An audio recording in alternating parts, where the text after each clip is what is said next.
بسم اللہ الرحمن الرحیم لقد جاءكم رسول من انفسكم عزيز عليه ما عنتم حريص عليكم بالمؤمنين رؤوف رحيم.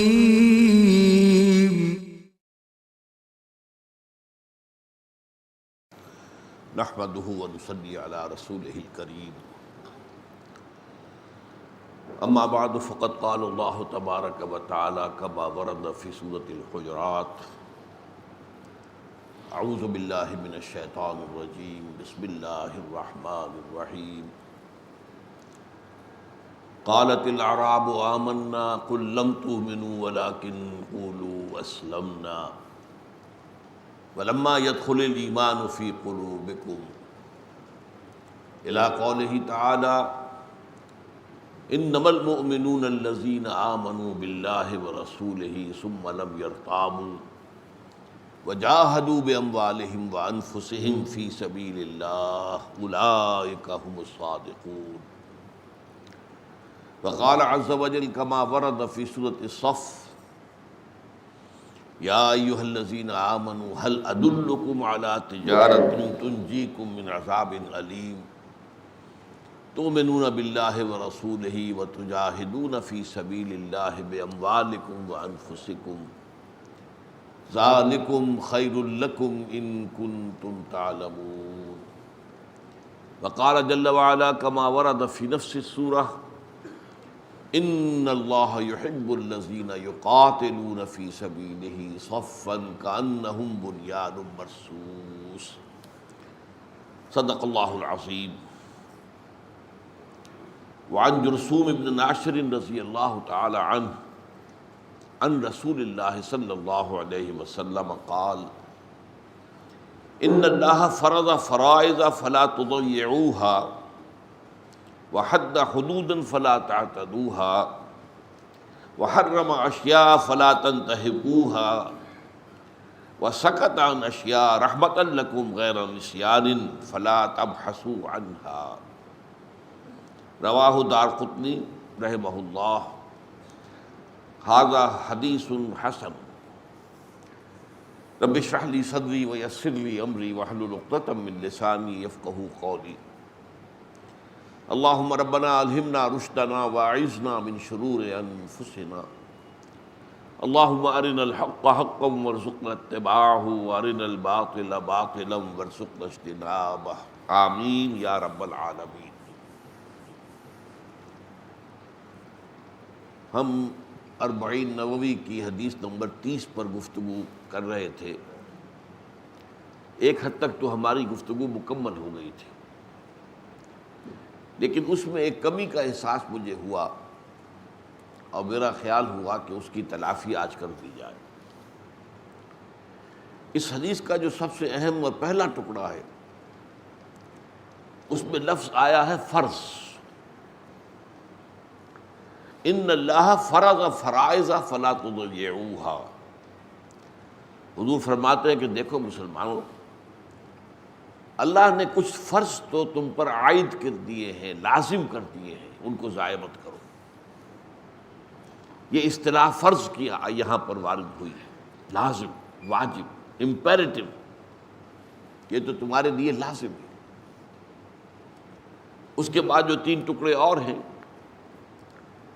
اللہ نے کچھ حدود قائم کر دیے ہیں، ان سے تجاوز نہ کرو. کچھ چیزوں کو حرام ٹھہرایا ہے، ان کی بے حرمتی نہ کرو. اور کچھ چیزوں کے بارے میں سکوت اختیار فرمایا ہے، تمہارے لیے رحمت کے طور پر، بھول کر نہیں، کسی نسیان کی وجہ سے نہیں کہ اللہ کو وہ بات یاد نہ رہی ہو، معاذ اللہ، لیکن اللہ نے حکمت کے تحت اور تمہارے لیے رحمت کے طور پر سکوت اختیار فرمایا. تو ان چیزوں کے بارے میں بحث مباحثہ نہ کرو، کھود کرید نہ کرو، خام خواہ کو ان کے بارے میں تفصیلات کے اندر جانے کی کوشش کی. تو میں نے اصل میں اس کے جو پہلا ٹکڑا ہے اس کے بارے میں فرائض دینی کا ایک جامع تصور آپ کے سامنے رکھا اور اس کے لیے ایک ذہن کے اندر نقشہ جمانے کے لیے ایک سہ منزلہ عمارت کا تصور آپ کے سامنے پیش کیا۔ اس میں پہلی منزل پر کوئی تعمیر نہیں ہے، صرف 4 ستون کھڑے، البتہ ان ستونوں کے نیچے فاؤنڈیشن ہے، اس کے 2 حصے ہیں، ایک جسے آپ پلنتھ کہتے ہیں، کرسی ہے، وہ بھی فاؤنڈیشن کا حصہ، لیکن وہ زمین کی سطح سے اوپر ہے، نظر آتا ہے۔ اصل فاؤنڈیشن، اصل جو بنیاد، تعمیر جو ہے، بنیاد جو ہے اس کی، وہ تو در حقیقت زیر زمین ہے، چھپی ہوئی ہے، نظر نہیں آتی، لیکن اصل جو ہے بنیاد تو وہی ہے۔ پھر ستونوں پر پہلی چھت آ گئی، پھر دوسری چھت آ گئی، پھر تیسری چھت آ گئی۔ اب اس میں جن اصطلاحات دینی کا تذکرہ ہو گیا ہے میں صرف گنوا رہا ہوں۔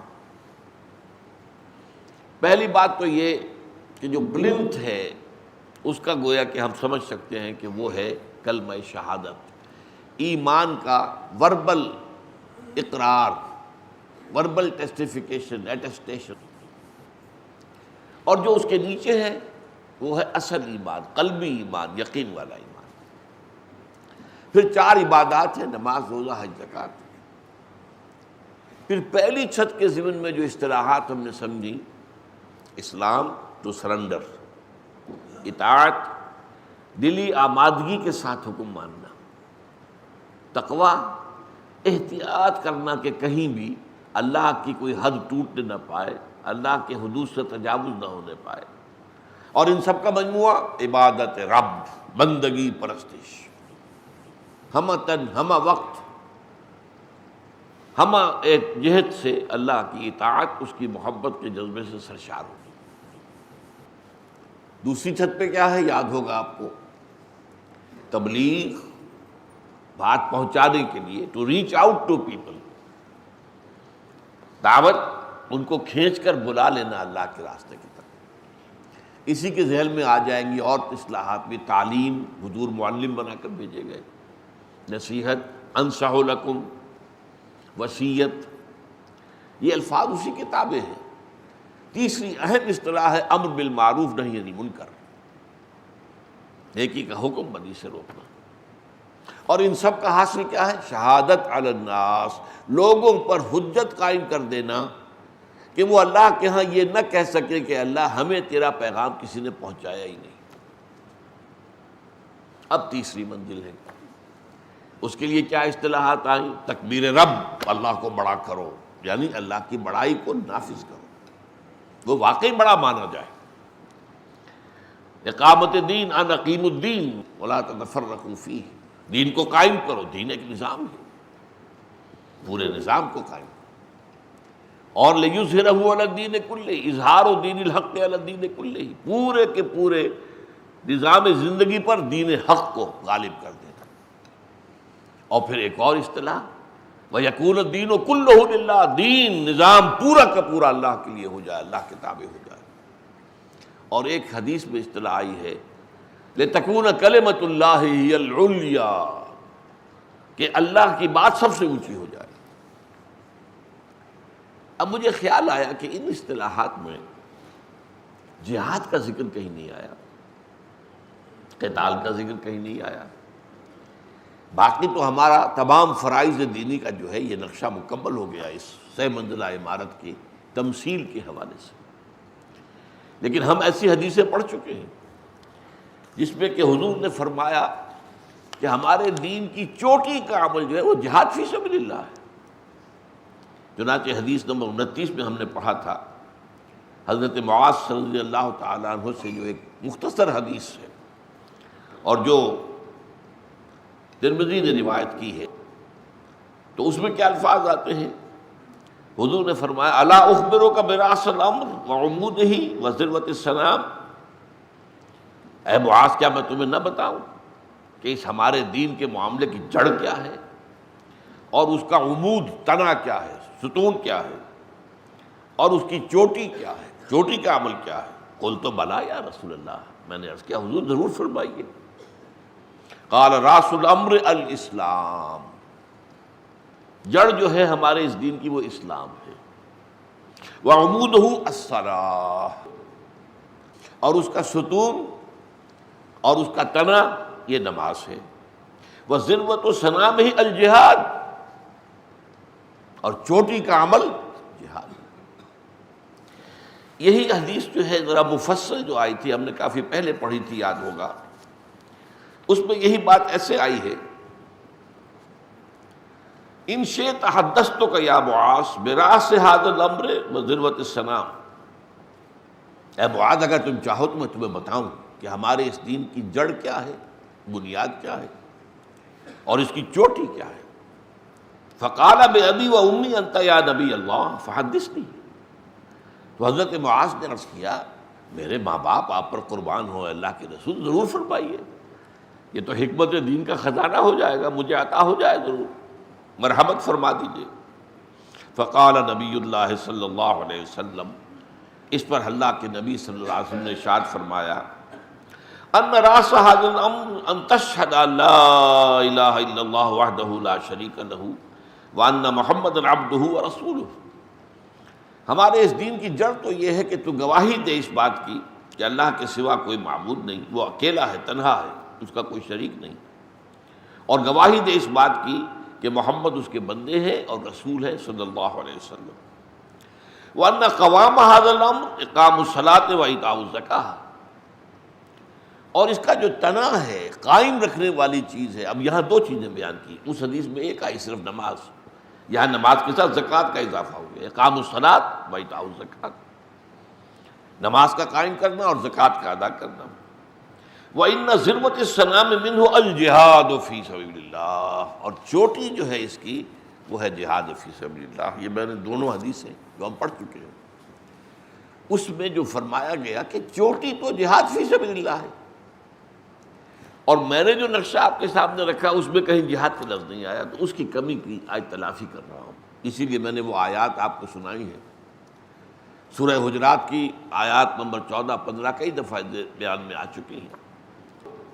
حضور اللہ نے فرمایا کہ اے نبی، یہ بدو دعویٰ کر رہے ہیں ایمان لانے کا، آپ ان سے کہہ دیجئے تم ایمان ہرگز نہیں لائے ہو، یوں کہو کہ ہم اسلام لے آئے، مسلمان ہو گئے، ہم نے سرنڈر کر دیا، ریزسٹنس ختم کر دی، we have given up resistance, we are surrendered, that's all. ابھی تک ایمان تمہارے دلوں میں داخل نہیں ہوا۔ اب اگر جاننا چاہتے ہو کہ حقیقی مومن کون ہے تو اگلی آیت میں آ گیا، انما المؤمنون الذین آمنوا باللہ ورسولہ ثم لم یرتابوا وجاہدوا باموالہم وانفسہم فی سبیل اللہ، حقیقی مومن تو صرف وہ ہے جو ایمان لائے اللہ پر اور اس کے رسول پر، پھر شک میں ہرگز نہیں پڑے، اور انہوں نے جہاد کیا اللہ کی راہ میں اپنی جانوں اور مالوں کے ساتھ، اولئک ھم الصادقون، صرف یہی لوگ سچے ہیں۔ گویا کہ اسلام کے تو 5 ارکان تھے، کلمہ شہادت، نماز، روزہ، حج، زکوٰۃ۔ ایمان حقیقی کے 2 اضافی رکن ہو گئے، یقین دل میں، جہاد عمل میں۔ اب گویا کہ یوں سمجھیے اسلام کے ارکان تو 5 ہیں، لیکن ایمان کے ارکان 7 ہو جائیں گے، چونکہ اسلام والے تو شامل رہیں گے ہی، وہ تو لازماً ہے ہی ہے، ایمان تو اس سے اوپر کی بات ہے نا، وہ 5 تو ہے ہی ہے، لیکن 2 اضافی ہو گئے، ایک یقین دل میں، ایک جہاد عمل میں۔ پھر دوسرا مقام میں نے آپ کو سورہ حصف کا، وہ بھی آیات ہمارے ہاں بار بار زیر بحث آتی ہے، اہل ایمان کیا ہم تمہیں بتائیں کہ وہ کاروبار کون سا ہے جو عذاب علیم سے، جہنم سے چھٹکارا دلا دے؟ خود ہی جواب دیا، اب ایمان پختہ رکھو اللہ پر اور اس کے رسول پر، اور جہاد کرو اس کی راہ میں اپنی جانوں اور مالوں کے ساتھ، یہی تمہارے حق میں بہتر ہے اگر تم سمجھو۔ تو میں نتیجہ کیا نکالتا ہوں؟ دیر کین بی نو ایمان وداؤٹ جہاد۔ جہاد انٹیگرل پارٹ ہے، جو اصل میں ایمان کی جو پوری تشریح ہے اس کے اندر انٹیگرل جہاد ہے۔ اگر جہاد نہیں ہے تو ایمان نہیں۔ اور there can be no salvation from جہنم وداؤٹ جہاد۔ اگر جہنم سے چھٹکارا پانا چاہتے ہو تو یہ 2 کام کرنے ہوں گے، ایمان دل میں یقین والا اور جہاد۔ اب اس کو سمجھیے، اس پورے فریم کے اندر فٹ کیجیے۔ میں نے آپ کو بتایا کہ ایک پلنتھ لیول ہے، وہ تو ہے کلمہ شہادت، اس کے نیچے ہے دلی یقین والا ایمان۔ یہاں سے ایک پودا پھوٹتا ہے اور وہ بڑھتا ہے اور مختلف سطحوں پر اس کی شاخیں پھیلتی ہیں اور پھر وہ اپنی انتہا کو پہنچ جاتا ہے۔ یہ پودا کہاں سے پھوٹا ہے؟ یقین والے ایمان سے۔ یہ شہادت باللسان والے ایمان کا حصہ نہیں ہے، ارکان اسلام میں سے نہیں۔ بعض لوگ اپنے ذرا جوش میں جذبے میں کہ جہاد کی اہمیت بیان کریں تو وہ اس کو ارکان میں شامل کر دیتے ہیں اسلام کی، یہ زیادتی ہے۔ ارکان اسلام حدیث جبرائیل کی روح سے اور ایک اور متفق علیہ روایت کی روح سے وہ 5 ہی ہیں، کلمہ شہادت، نماز، روزہ، حج اور زکوٰۃ۔ مجھے یا کسی اور کو یہ حق نہیں پہنچتا کہ اس میں کسی کا اضافہ کر سکے۔ ارکان اسلام میں تو نہیں ہے، ارکان ایمان میں سے ہے۔ اب یہ ایمان کا پودا جو ہے گویا کہ وہ جو اوپر پلنتھ لیول ہے اس کے نیچے سے اصل جو یقین والا ایمان ہے وہاں سے نکل رہا ہے، اور یہ جا کر پہلی سطح پر اس کی جب آئیں گی شاخیں، یہ وہ اسلام کے لیے، اطاعت کے لیے کہ جہاد لازم ہے، اس کے بغیر جہاد نہیں ہو، اس کے بغیر ایمان اور اطاعت کا حق ادا نہیں کر سکتے۔ پھر اور اوپر چلتا ہے یہ دعوت و تبلیغ کے لیے، ظاہر بات ہے وقت لگے گا، محنت صرف ہوگی، یہی جہاد ہے، نفس کے ساتھ اور جان کے ساتھ اور مال کے ساتھ۔ پہلے دین سیکھو گے تو سکھاؤ گے، پڑھو گے تو پڑھاؤ گے، سمجھو گے تو سمجھاؤ گے، ایسے ہی تو نہیں۔ اور پھر اور اوپر جاتا ہے یہ پودا، یہ درخت، اور جو آخری سطح پر اس کی شاخیں پھیلتی ہیں وہ اقامت دین، دین کو قائم کرنے کی جد و جہد، یہ گویا کہ اس کا آخری اور اس کا نقطہ عروج۔ یہ ہے گویا کہ وہ جہاد کا تعلق اس کے ساتھ، اس لیے کہ سب سے پہلے آپ اللہ کے بندے بننا چاہتے ہیں جیسا کہ اس کا حق ہے، آپ کو 3 قوتوں کے ساتھ مقابلہ کرنا پڑے گا۔ سب سے پہلے آپ کا نفس امارہ، ان النفس لامارۃ بالسوء، یہ نفس تو برائی کا حکم دیتا ہی ہے، اندر سے نفس کے خلاف جہاد کرنا پڑے گا۔ یہ جہاد کی پہلی منزل ہے، پھر دوسری آئے گی، پھر تیسری آئے گی، لیکن ظاہر بات ہے کہ پہلی منزل اہم ترین ہوتی ہے، پہلی ہوگی تو دوسری بنے گی، دوسری ہوگی تو تیسری بنے گی، تو اہم ترین منزل کون سی ہے؟ اس کو آپ کہیں گے جہاد خلاف النفس، اپنے نفس کے خلاف جہاد۔ اسی لیے فرمایا حضور نے المجاہد من جاہد نفسہ، اصل مجاہد وہ ہے جو اپنے نفس کے ساتھ جہاد کر سکے۔ اور ایک اور حدیث میں جب حضور سے سوال کیا گیا ای الجہاد افضل یا رسول اللہ، اے اللہ کے رسول سب سے افضل جہاد کون سا ہے؟ تو فرمایا ان تجاہد نفسک فی طاعت اللہ، کہ اپنے نفس کے ساتھ کشاکش کرو، کشتی کرو، لڑو، اس کے خلاف جد و جہد کرو، اسے اللہ کا مطیع بناؤ۔ یہ جہاد کی پہلی منزل ہے، لیکن یہاں اسی پر 2 ضمنی جہاد اور آ جائیں گے۔ اس نفس کو اکسانے والا وہ شیطان لعین ہے، ان الشیطان کان لکم عدوا فاتخذوہ عدوا، یہ شیطان تمہارا دشمن ہے تو اسے اپنا دشمن سمجھو۔ یوسوس فی صدور الناس، یہ وسوسہ اندازی کرتا ہے، جیسے کوئی آگ جو ہے ذرا کچھ اوپر اس کے خاکستر آ گیا، پھونکے مار کے آپ بھڑکاتے ہیں اس کو، یہ نفس کے اندر شیطان جو ہے پھونکے مارتا رہتا ہے۔ حضور نے مثال دی، یہ شیطان اپنی تھوتنی انسان کے دل پر رکھتا ہے اور اس میں پھونکے مارتا رہتا ہے۔ اس شیطان کے خلاف جد و جہد کرو، اس سے لڑائی کرو، فاتخذوہ عدوا، اسے دشمن سمجھو۔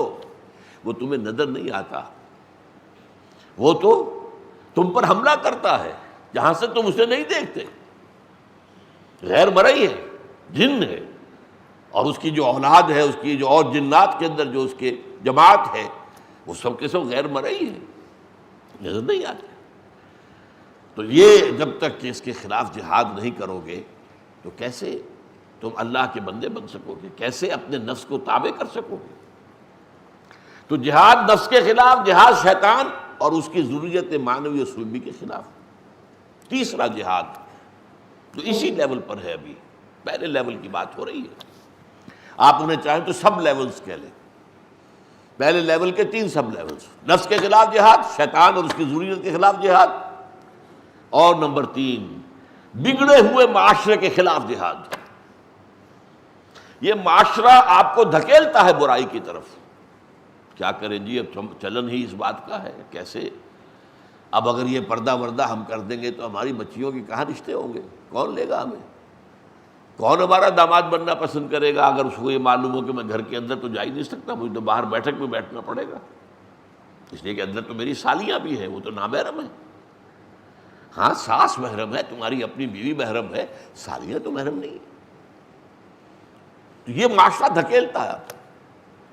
آپ رشوت لیتے تھے، آپ نے چھوڑ دیا، اب آپ کے گھر والے لڑیں گے، تمہارا دماغ خراب ہوا، فلاں حاجی صاحب ہیں، فلاں وہ ہیں، فلاں وہ ہیں، سب رشوت لیتے ہیں، تمہیں کو تقویٰ کا ہیضہ ہو گیا. پہلے ہم کھاتے پیتے تھے، ناشتے کرتے تھے، اعلیٰ انڈے بھی ہوتے تھے، پراٹھے بھی ہوتے تھے، اب سوکھی روٹی مل رہی ہے. یہ معاشرہ آپ کو دباؤ میں ڈالے گا. بیٹیوں کے ہاتھ پیلے کرنے ہیں، کہاں سے کریں گے؟ جائز سے تو ہو نہیں رہا، جہیز کے بغیر ہوتا کہ نہیں کچھ، کہاں سے لائیں گے؟ حرام سے کریں بھی، مجبوری ہے. یہ معاشرہ دھکیل رہا ہے. یہ ساری چیزیں جو ہیں ایک پرورٹڈ سوسائٹی وہ پریشرائز کرتی ہے آپ کو بدی کی طرف. اس کے خلاف سٹرگل کرنا، وہ جس کو کہا گیا ہے زمانہ باطن سازد. اگر زمانہ تمہارے ساتھ ہم آہنگی اختیار نہیں کرتا تو اب 2 راستے ہیں. نمبر 1 تو بعد زمانہ بے ساز، تم زمانے کے رنگ میں رنگے جاؤ. فرکشن تو ختم ہو جائے گی نا. جدھر زمانہ جا رہا ہے تم بھی ادھر چلو، چلو تم ادھر کو ہوا ہو جدھر کی، تو فرکشن تو نہیں رہے گی. اور ایک یہ ہے زمانہ بات ہونا سازد، تو بعد زمانہ ستیز. زمانہ تمہارے ساتھ ہم آہنگی نہیں کر رہا تو زمانے کے خلاف جنگ کرو. یہ وہی لفظ ہے، ستیزہ کار رہا ہے ازل سے تائب روز، چراغ مصطفی سے شرار گلابی. زمانہ باطن سازد تو بعد زمانہ ستیز، زمانے کے خلاف سٹرگل. جو مثال میں دیا کرتا ہوں کہ اگر ایک ہجوم ایک طرف جا رہا ہے، آپ بھی ادھر ہی جا رہے ہوں تو آپ کو کوئی سٹرگل کرنے کی ضرورت نہیں، وہ ہجوم خود ہی لے جائے گا آپ کو. اور اگر آپ اس کے برعکس چلنا چاہیں گے تو ہو سکتا ہے بڑی مشکل سے آپ 2 قدم چلیں اور پھر ہجوم کا ریلا آئے اور آپ کو 10 قدم پیچھے لے جائے. جو ہوتا ہے. تو پہلی سطح جو تھی اسلام، اطاعت، تقویٰ، احسان، عبادت رب، اس کا تقاضا پورا کرنے کے لیے 3 جہاد کرنے پڑیں گے، جن میں میجر جہاد ہے اپنے نفس کے خلاف جہاد. المجاہد من جاہد نفسہ. ای الجہاد افضل؟ ان تجاہد نفسک فی طاعت اللہ.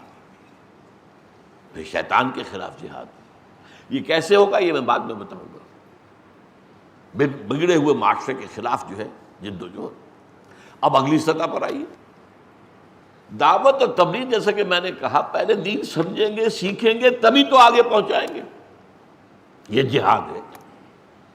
وہی وقت آپ لگاتے ہیں دنیا سیکھنے کے لیے، کوئی فن سیکھنے کے لیے، کوئی ہنر حاصل کرنے کے لیے، کوئی پی ایچ ڈی کرنے کے لیے، کوئی جو ہے پی ایچ ڈی کے علاوہ بھی اوپر جا کر جو ہے ایک کے اضافہ کر دے. یہی وقت لگانا پڑے گا اللہ کی کتاب کو، اللہ کے رسول کی حدیث کو سمجھنے کے لیے، تبھی تو آپ پہنچائیں گے. وقت لگا کے نہیں. اینڈ ٹائم از منی. وقت ہی تو دولت ہے. وقت ہی سے ایک ڈاکٹر جو ہے فیسیں لے رہا ہے، وہ وقت اس کا خرچ ہو رہا ہے. کوئی اور ہے وہ دن بھر گھس گھس کر رہا ہے دفتر میں کلر کی کر کے، تو اسے پیسے ملتے ہیں نا. وقت ہی تو ہے. وقت ہے، صلاحیت ہے. یہی وقت اور صلاحیت لگے دین کو سمجھنے اور سمجھانے میں. خیرکم من تعلم القرآن وعلمہ. اب اس کے بھی 3 لیول ہیں. پہلا لیول کیا ہے؟ جو انٹلیکچوئل ایلیٹ ہے آپ کے معاشرے کا، تعلیم یافتہ طبقہ، ذہین طبقہ، دی انٹلیکچوئل مائنورٹی، ذہین اقلیت، اس تک دعوت پہنچانا جو ہے آسان کام نہیں ہے. اس کے لیے تو آپ کو خود بھی اسی لیول آف کانشسنس پہ آنا پڑے گا جس پر کہ وہ لوگ ہیں. وہ واعظ سے اثر نہیں لیں گے، وہ کہیں گے داؤ دلیل لاؤ، ہاتھو برہانکم ان کنتم صادقین۔ جب قرآن کہتا ہے تم لاؤ اے مشرکو اے کافروں، کوئی دلیل ہے تو لاؤ پیش کرو، تو انہیں بھی تو حق ہے نا، دلیل تو ہمیں۔ تو یہ دلیل جاننا تو آسان کام نہیں ہے، سطحی سے علم سے تو نہیں ہو سکتا۔ قرآن کا سطحی علم ہے، حدیث کا بس واجبی علم ہے، اس سے یہ ان کے ساتھ یہ بگڑے تگڑے جو شیطان ہوتے ہیں، جن کے دلوں ذہنوں کے اندر غلط فلسفے ہیں، غلط نظریات ہیں، ڈارونزم نے پنجے جما رکھے ہیں، مارکسزم نے پنجے جما رکھے ہیں، لاجیکل پازیٹیوزم نے پنجے جما رکھے ہیں، میٹیریلزم نے پنجے جما رکھے ہیں، سیکولرزم نے پنجے جما رکھے ہیں، لبرلزم نے جو ہے پنجے گاڑ رکھے ہیں۔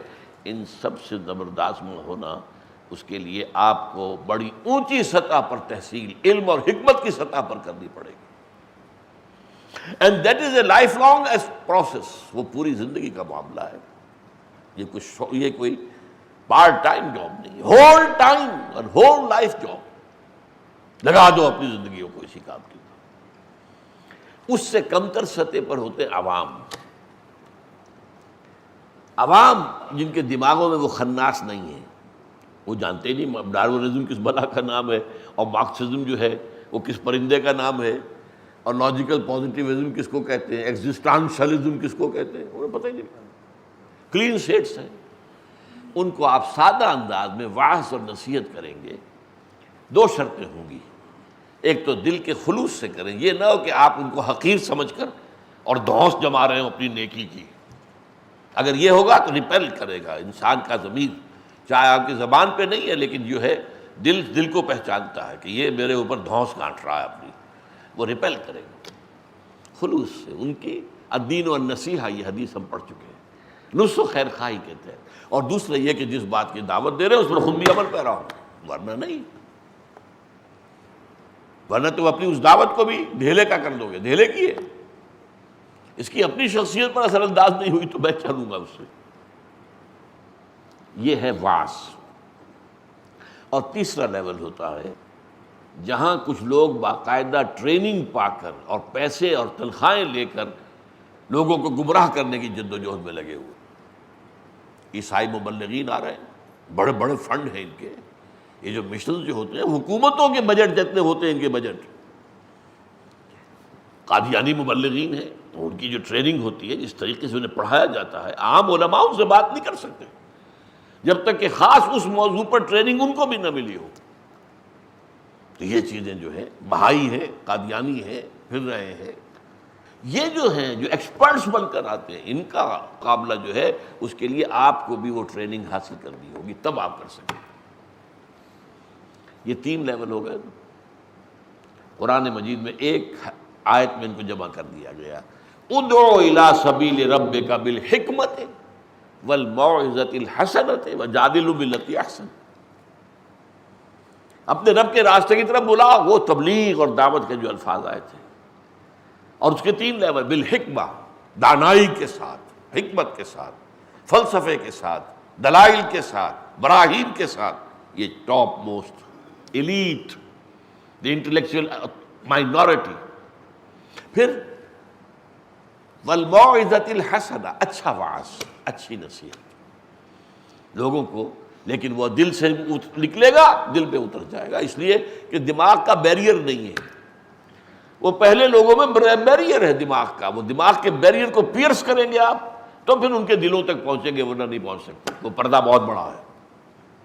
لیکن یہ دوسری لیول جو عوام لوگ ہیں ان کے دلوں میں وہ حجاب ہے ہی نہیں، وہ بیریئر ہے ہی نہیں، تو دل سے نکلی بات دل پر جا اترتی۔ لیکن اچھا واعظ اور اس پر عمل، ومن احسن قولا ممن دعا الی اللہ وعمل صالحا وقال اننی من المسلمین۔ اس شخص سے بہتر بات کس کی ہوگی جو اللہ کی طرف بلائے اور نیک عمل کرے، اور یہ کہ میں بھی مسلمانوں میں سے ہوں۔ بھائی میں کوئی بہت بڑا مدعی نہیں ہوں کہ میں کوئی روحانیت کے بڑے اونچے مقام پر ہوں، میں علم کے بہت اونچے، کچھ نہیں، میں بھی عام مسلمان ہوں، تو میں بھی اسلام کی دعوت دے رہا ہوں، اسلام کی طرف عمل کرنے کی۔ میں کوئی اپنے آپ کو کوئی سپر ہیومن نہیں سمجھتا۔ میں نے تو آپ کو کئی دفعہ نوٹ کرایا کہ حضور نے کبھی اپنے آپ کو سپر ہیومن کی حیثیت سے پیش نہیں کیا۔ اسی معاذ بن جبل کی حدیث میں یہ الفاظ موجود ہیں نا کہ جب حضرت معاذ نے عرض کیا کہ حضور یہ رات بھر کے سفر کی وجہ سے وہ جو بے خوابی کا ہے معاملہ، اس لیے لوگ فجر کی نماز پڑھ کے جب چلے ہیں اونگ رہے ہیں، اس لیے ان کی جو ہے وہ اونٹنیاں یا اونٹ جو ہے اب وہ بے مہار ہو گئے. جب وہ ان کا جو ساربان ہے وہ اونگ رہا ہے تو کیا ہوگا؟ جو سوار اونگ رہا ہے تو اونٹنی کو تو آزادی ہے، وہ ناشتہ کرے، ادھر سے اسے کیکر کا درخت نظر آ گیا ادھر جائے گا، منہ مارے گی، پھر چل پڑے گی، پھر آگے چلے گی. اس پر حضور نے کیا فرمایا؟ انا کنت ناعسا، ہاں بھائی میں تو خود بھی اونگ رہا تھا. حضور نے یہ نہیں کہا یہ کیسے، کیوں اونگ رہے ہیں، میں بھی اونگ رہا تھا. جو بشری تقاضے ہیں وہ مجھ پر بھی ہیں. لہذا اس پہلو سے یہ ہے کہ جو بھی عام آدمیوں کے اندر عام آدمی بن کر دعوت دو انہیں، یہ نہیں کہ ان کے اوپر اپنے تقویٰ اور اپنے زہد اور اپنے جو ہے کوئی درجہ احسان اس کا کوئی روب گاٹ ہو.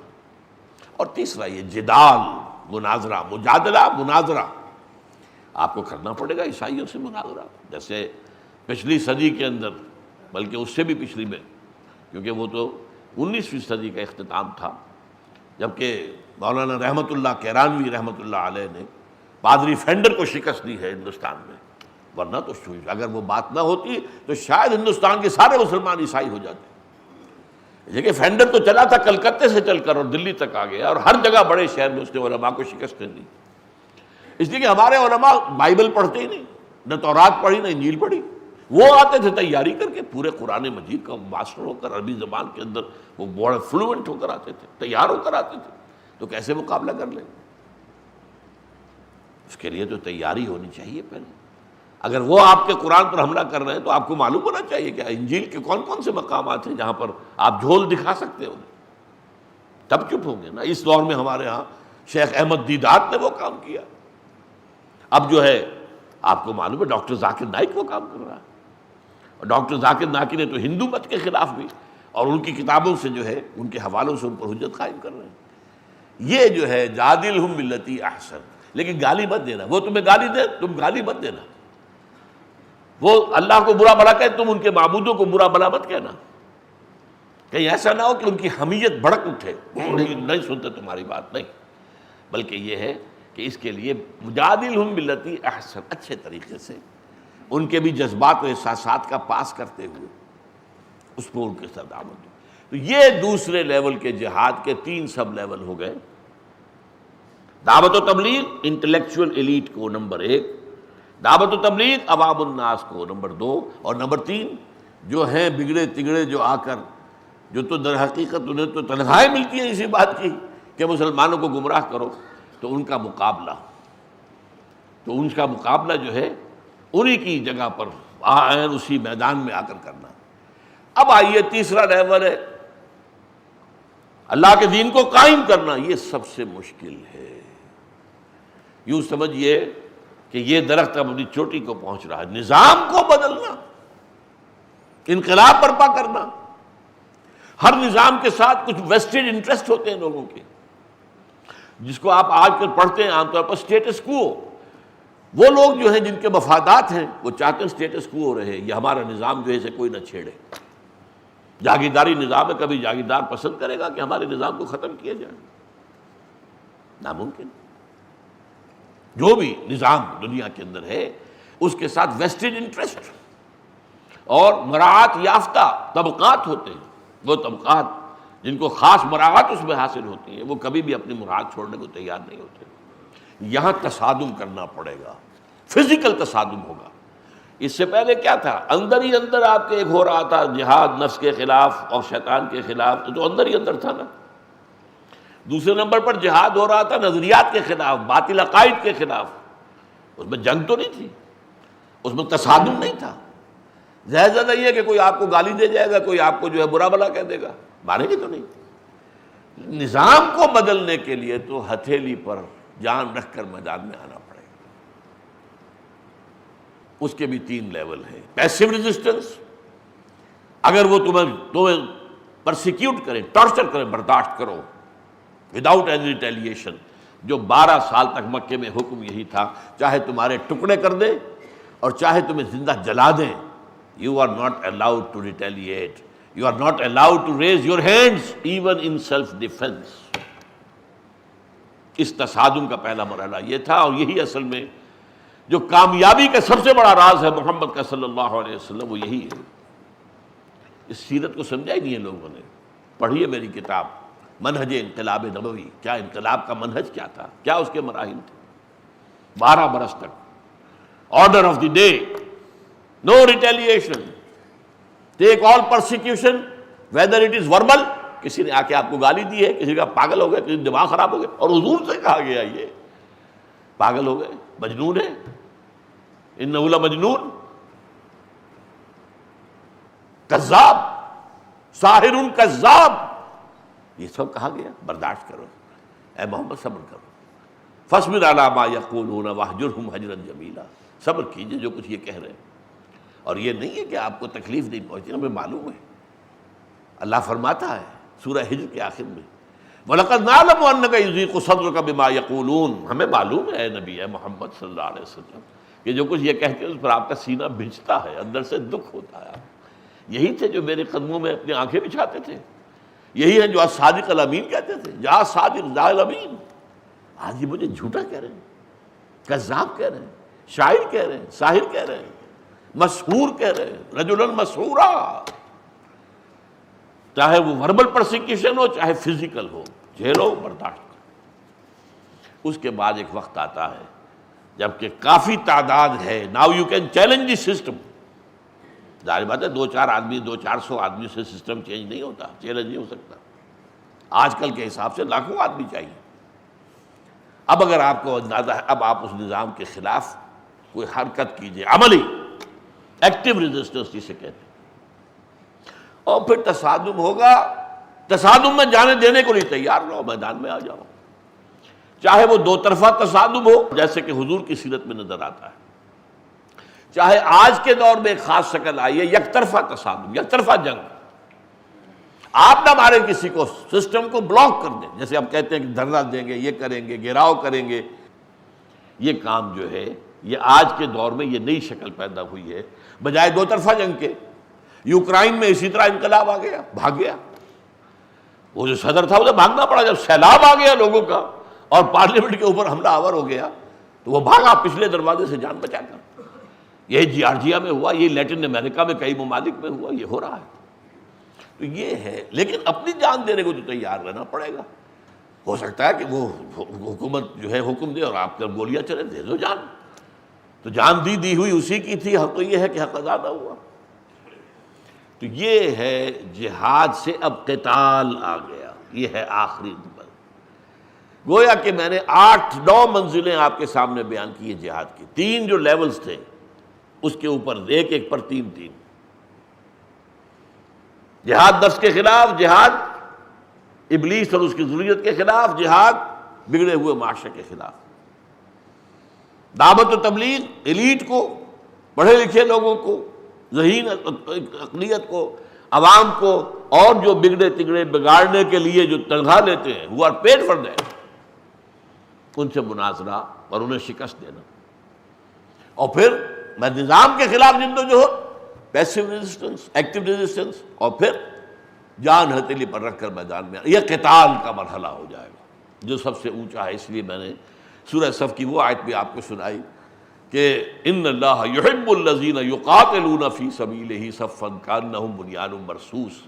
اللہ تعالیٰ کو تو اپنے ان بندوں سے محبت ہے جو اس کی راہ میں جنگ کرتے ہیں، صفے باندھ کر، گویا کہ سیسا پلائی ہوئی دیوار ہے۔ اب آپ نے سمجھا کہ وہ 3 منزلہ عمارت ہے، اس میں ظاہر بات ہے کہ پہلی منزل سے اوپر چڑھنے کے لیے سیڑھی چاہیے نا، سیڑھی چڑھنے کے لیے طاقت چاہیے، وہ جہاد کا پہلا مرحلہ ہو گیا۔ دوسری منزل سے اوپر جانے کے لیے پھر آپ کو سیڑھی چاہیے، یہ جہاد کا دوسرا مرحلہ ہو گیا۔ پھر اس کو آخری منزل تک جانے کے لیے پھر سیڑھی چاہیے، وہ سیڑھی چلی آ رہی ہے، یہ جہاد ہے۔ اب آخری بات، ہتھیار کیا ہے آپ کے پاس؟ نفس کے خلاف جہاد کرنے کے لیے ہتھیار کیا ہے؟ قرآن۔ قرآن پڑھو پڑھو پڑھو پڑھو، اسے اپنے اندر اتارو اتارو اتارو۔ قم اللیل الا قلیلا نصفہ او انقص منہ قلیلا او زد علیہ ورتل القرآن ترتیلا۔ یہ قرآن نور ہے، جتنا نور اندر جائے گا تاریکیاں چھٹتی جائیں گی، اور نور بڑھا اور تاریکیاں ختم ہوئی، اور نور بڑھا تاریکیاں ختم ہوئی۔ جہاد کیا ہے؟ بذریعہ قرآن۔ دعوت و تبلیغ میں کیا ہے ہتھیار؟ قرآن۔ قرآن کے ذریعے ہی، قرآن میں حکمت ہے، ذالک مما اوحی الیک ربک من الحکمہ، قرآن سے حکمت سیکھو اور حکمت کی سطح پر دعوت و تبلیغ دو، قرآن سے وعظ حاصل کرو اور اس وعظ کے ذریعے سے دعوت و تبلیغ دو۔ قرآن مجید سے سمجھو کہ مشرکین کے خلاف کیسے مناظرہ ہوا، منافقین کے خلاف کیسے ہوا، اہل کتاب کے خلاف کیسے ہوا، قرآن میں ہے۔ اس کے حوالے سے کیا ہے؟ یہ گویا کہ دونوں تینوں لیولز کے اوپر ہتھیار کیا ہے؟ قرآن۔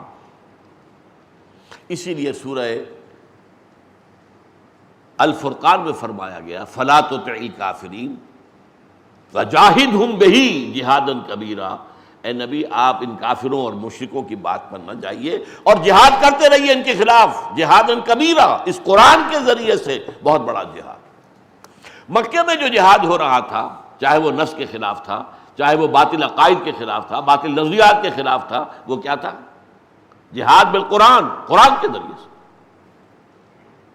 اور ایک بات اور نوٹ کر لیجئے، پہلی سطح کے جہاد کے لیے بھی کسی جماعت یا کسی اجتماعیت کی ضرورت نہیں ہے، وہ تو آپ کو اپنے ہی اندر سے جو ہے جنگ کرنی ہے۔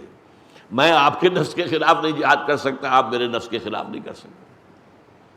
البتہ یہ ہے کہ اگر ایک جماعت ہو، اس سے سہولت ہو جاتی ہے، آپ بھی کشمکش میں لگے ہوئے، میں بھی لگا ہوا ہوں، تو میں دیکھوں گا ارے بھائی یہ میرا بھائی جو ہے یہ تو آگے نکل گیا، تو میں بھی کروں۔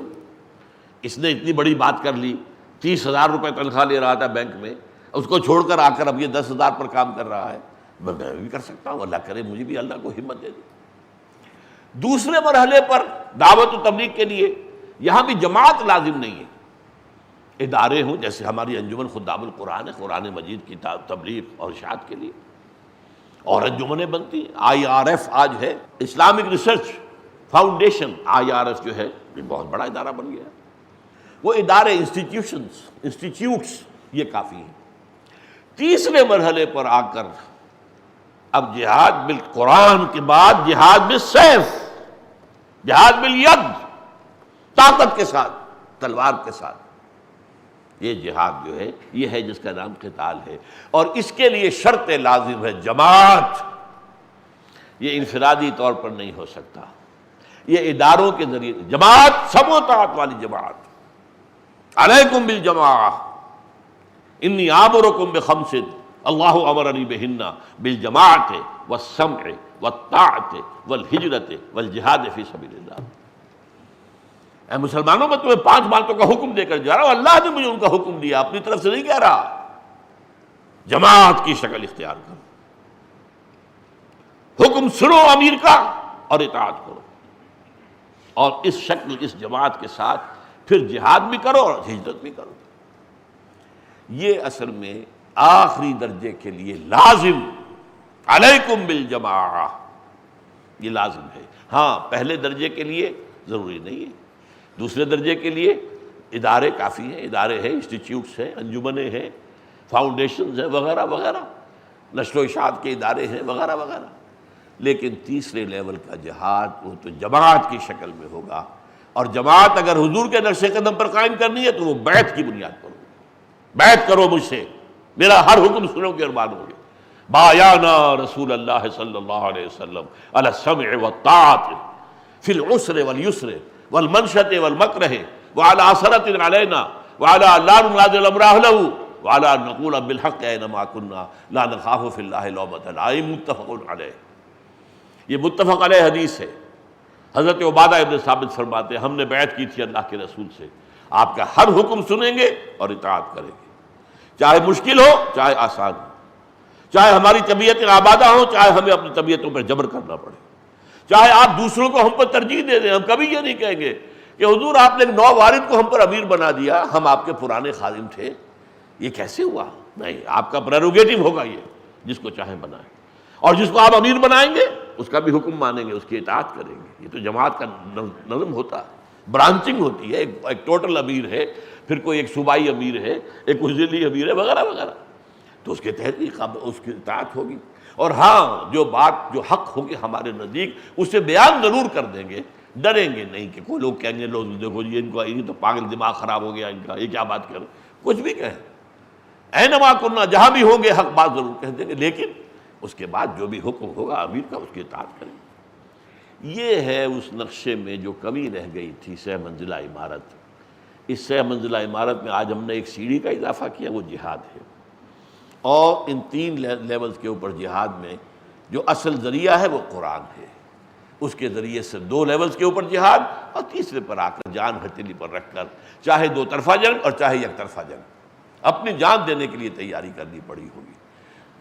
بارک اللہ لی و لکم فی القرآن العظیم ونفعنی و ایاکم بالآیات والذکر الحکیم۔